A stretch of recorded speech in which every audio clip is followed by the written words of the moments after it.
Injuries kind of go hand in hand with this career. I always said it's like playing with fire. You do it long enough, you'll get burned. My name's DustyTuckness. I'm a professional bullfighter, and I'm from Matitsi, Wyoming. I've been fighting bulls for the majority of my life. I grew up into it. My dad fought bulls, and at a young age, I pretty much just put his shoes on one day and haven't looked back. The sport itself, I guess what drew me to it was, I guess, partially my dad. My dad fought bulls, and I got to go to around rodeos in the summer and on school break and kind of experience it with him, and just the whole rodeo aspect, camaraderie of it, um, and just the unpredictableness. There was just something about it. It's kind of hard to explain, but something drew me to it. I think it's part of God's plan for my life, and it's I've been living in a dream. My dad told me years ago when I was young, I went through a pretty good wreck when I was about 14 or 15, and kind of was struggling coming back and being consistent and doing my job. And I remember one day he told me, I still say it about every time I go into the arena. He told me, if you're going to do this, you might as well be the best. And that stuck with me ever since. Yeah, when I might have been 15, freshman year in high school. That summer, I was working a bull ride, and things were going good. Had just a good perf going along, and then long story short, I ended up having a bull get me hemmed up in a corner and knock me out, bust my chin up, break some ribs, and it was kind of my first, I guess, eye opener of what the sport can and will do to you, and being that young of an age, it kind of spooked me really. But like I said, with the support of family, friends, and good Lord above, we climbed that mountain, we're past it, and we're just looking forward and not back. But yeah, when I was young, I had that tussle with the bull, kind of busted me up a little bit. And it probably wouldn't be my worst one.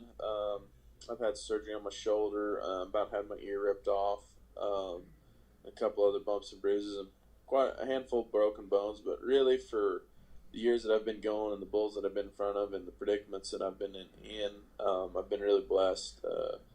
Like I said, I've only had a handful of surgeries. Quite a few broken bones, but like I said, you're in an industry where there's a very large athletic animal, a farm animal that you're kind of going against a lot of the times, and they definitely outpower you 10 out of 10 times. So you got to outmaneuver them. But and then in the cowboy protection side of things, there's bull riders that get in a bad spot, get in a bad bind, and it's kind of our job to ante up and take that shot for them, kind of their insurance factors. So, but at the end of the day, that's another thing that you understand that comes with the job, and it's everything else is gravy. So that never deterred you then from doing that? No, it never lost any interest in it by no means. There was, I guess, some obstacles I had to overcome from it. But like I said, just blessed that we were able to push through it, look ahead, not back, and come to the point where we're at today. I've been known to pull a backflip every once in a while over a Mexican fight bull. I pretty much retired it a little over a year ago. Um, it was something that actually one of my good buddies, Andy Burrell, he actually was the first guy to ever throw it. And I remember when I was, I don't know, about 19 years old, I guess, or 18, I saw him do it, and I just kind of told myself, if he can do it, I can do it.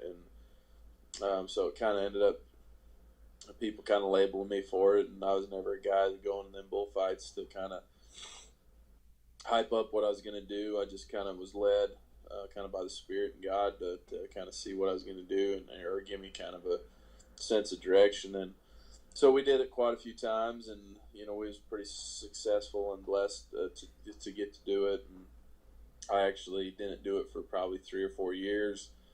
And like I said, I think it was a couple years ago. We was at a bullfight, and just the piece come over me to do it one last time, and we ended up doing it and coming out good, sticking and landing, and the rest of the bullfight didn't go quite as good, but it was still kind of cool to throw it one more time and kind of tip my hat to it.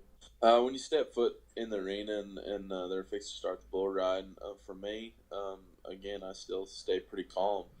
I've been very blessed to have these opportunities. I know I'm equipped with the right abilities that God's given me to do my job.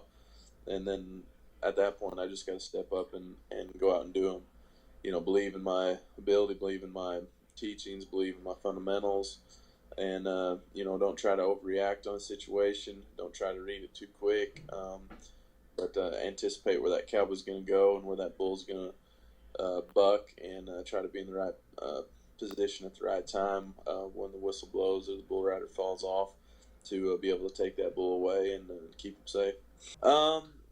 Depending on who you ask, some people have different routines or different things they like to do or whatever. For me, I'm not really set on any routine other than, just slight warm up, get ready, kind of loosen up, kind of make sure my gear's ready. And if I'm beat up and bruised up a little bit, make sure I get my treatment through the sports medicine program and work hard and stay humble.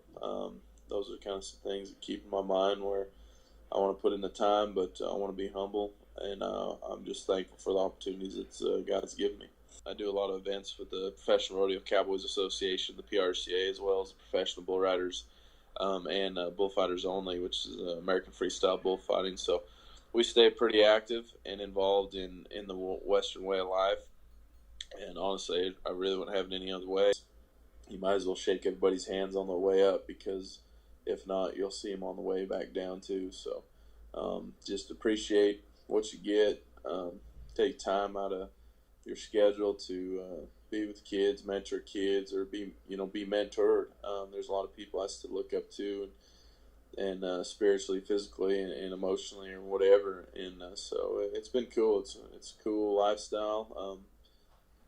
We got a lot of friends in the outdoor world.